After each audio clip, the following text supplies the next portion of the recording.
When life gives you a couple of potatoes and an egg, it's not just handing you ingredients. It's presenting an opportunity for culinary creativity. That's why today I'm eager to walk you through a mouth-watering recipe, one that a friend picked up from a Japanese chef. Kick things off by taking half a kilo of potatoes. These should be peeled and scrubbed clean. We're talking squeaky clean. Next, chop them into halves and then into chunky pieces, just like I'm doing right here. There's no need for precision. Rustic is what we're going for. Got your potato chunks? Great. Toss them into a pot.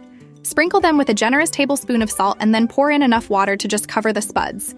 Now, here's where you need to stick around. This recipe is not just simple and scrumptious, it's also kind to your wallet. Pop a lid on that pot and let the potatoes simmer into tenderness. Once your potatoes are perfectly tender, drain away the water and transfer those steaming beauties into a large bowl. Now it's time for some kitchen alchemy. Grab a fork and mash the potatoes down. As you mash, envision the creamy, fluffy end result. It's going to be sublime. And hey, I'm genuinely curious about your thoughts on this dish, so I encourage you to give it a whirl at home. Then, circle back and fill me in on how it went down. It's time to season our burgeoning puree.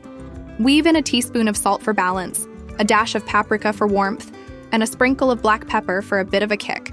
Stir it all together with gusto. This is where the puree gets its soul.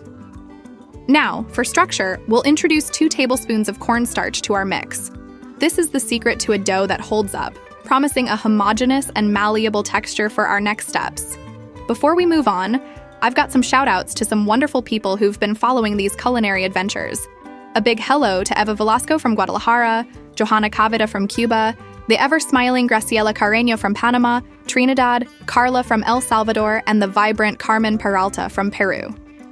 Your support means the world, and I'm sending a special greeting to each and every one of you. With the dough ready and spirits high, shape it into a rectangle on a flat surface, then cut it evenly into 5 parts.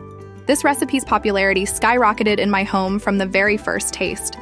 Now, shape each section into sticks. Gently press them with a fork to create a ridged texture that will crisp up beautifully when cooked. Chop the sticks into bite-sized pieces, coat them thoroughly in beaten egg, and then cloak them in your choice of breadcrumbs or panko.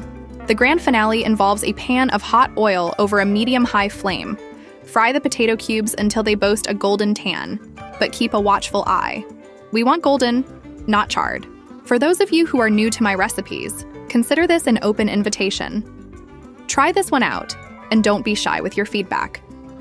Once you've achieved that perfect golden hue, serve up these crispy delights. They're sure to tantalize the taste buds and add a touch of gourmet to any lunch spread.